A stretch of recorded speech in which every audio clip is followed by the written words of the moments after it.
Nakagawa nga po pala ako mga idol ng kakaibang bibingka na gawa nga po pala sa kamuting kahoy. At dahil sa mag-aalas 3 na nga ng hapon mga idol, ay ipnartner na nga namin ito sa kape. Lagi nga kaming napapaisip mga idol kapag hapon kung ano talaga yung mas masarap na merienda. Kaya naman mga idol ay nagpunta na naman nga ako sa aming kamuting kahoy na hindi maubos-ubos. Kaya wag kayong mag-alala mga idol kasi paubos na nga ito. Sobrang nagulat nga ako dito mga idol kasi ang laki nga ng puno pero iisa lang talaga yung laman. Tira-tira na lang kasi ito mga idol ng mga manok at saka ng daga.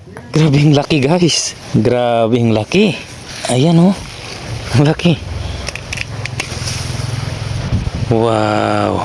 Bali, ang dami kasing mga manok dito sa amin mga idol, kaya minsan inuunahan kami. Pero kahit papaano naman ay may natitira, kaya pasalamat pa rin kami. Hindi kasi ako nakapagpagiling mga idol ng bigas para sana gawing bibingka. Kasi mostly naman mga idol, ang ginagawang bibingka ay yung bigas. Kaya sa unang pagkakataon nga mga idol, ay itong kamuting kahoy nga ang gagawin nating bibingka. Hindi nga ako nahirapan mga idol sa pagbabalat kasi sa mabuhangin naman ito itinanim. Pagkatapos ko nga ito mabalatan mga idol, ay hinugasan ko na ito ng maayos. At syempre mga idol, ay susunod na nga natin itong paggagadgad ng kamuting kahoy. Mano-mano lang talaga mga idol ang ginagawa namin. Pero yung iba naman ay nagpapagili. At para maging masarap nga mga idol ay gagamit din tayo dito ng nyug. At itong butong mga idol na medyo matanda nga doon sa buko. Mas masarap kasi mga idol ang bibingka kapag nilalagyan talaga ng buko. At sa mga nagtatanong nga pala, ito na nga pala yung mga ingredients natin mga idol. May buko, may cowbell, may star margarine, at saka itong itlog, at itong anggata na gagamitin natin. Nasa sa inyo naman mga idol kung pipigaan ninyo itong ginadgad na kamuting kahoy o hindi. Kung gusto mo ng mas malambot, wag mo nang pigaan. Pero kung gusto mo ng medyo matigas, pipigaan mo talaga yan.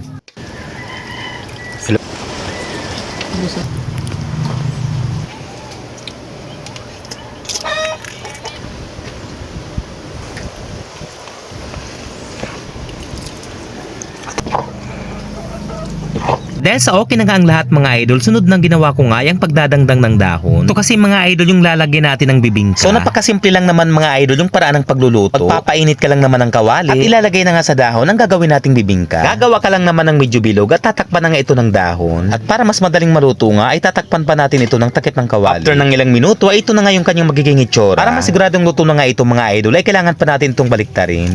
Wow. Bango. Oh, ang laki.